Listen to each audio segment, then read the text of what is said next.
বৌদি নমস্কার। নমস্কার। চলে এসছি নমস্কার করতে। কি নাম? রিয়াসা দেব। উনি কে? মেয়ে। আমার তো মেয়ে। বৌদির নাম কি? জবা সাহা। দাদা নমস্কার।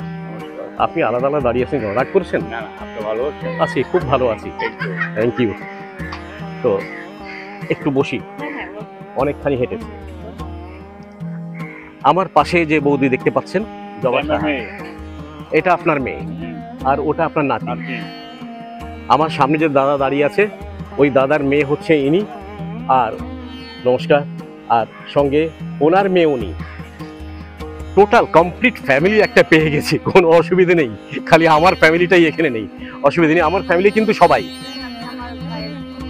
সাথে। ভাইয়ের বউ কোথায়? নমস্কার, কেমন আছেন আপনি? খুব ভালো আছেন। কেন ভালো আছেন কেন? না মানে ভালো তো থাকবেন, ভালো আছেন। তাহলে আপনার পাশে কিছুক্ষণ বসি। বাংলাদেশে হিন্দু সম্প্রদায় কেমন আছে তা দেখার জন্য চলে আসলাম আজকে মোহিনী মহারাজের আশ্রমে নরসিংদীতে। তো এতক্ষণ ঘুরে আমার চোখে যা লেগেছে তারা ভালো আছে। আসলে ব্যাপারটা কি, কেউই সংখ্যালঘু নয়। আমি প্রত্যেক যে সময় আপনাদের বলেছি যে সংখ্যালঘু শব্দটা বাদ দিলে আমরা সবাই কিন্তু এক। আপনার কি মনে হয় সংখ্যালঘু কেন থাকবে? আপনি তো এদেশের নাগরিক। আপনি যদি এদেশের নাগরিক থাকেন, কিসের সংখ্যালঘু? আপনি সংখ্যালঘু ভাবেন না তো? সবাই যে সংখ্যালঘু শব্দটা বলে, আপনি কি তাতে সম্মতি দেন নাকি তার বিরোধিতা করেন? আপনি এদেশের প্রথম শ্রেণীর নাগরিক। নাগরিক না, প্রথম শ্রেণীর নাগরিক। তো প্রথম শ্রেণীর নাগরিক যদি হয়ে থাকেন তাহলে সংখ্যালঘু তো অবশ্যই না।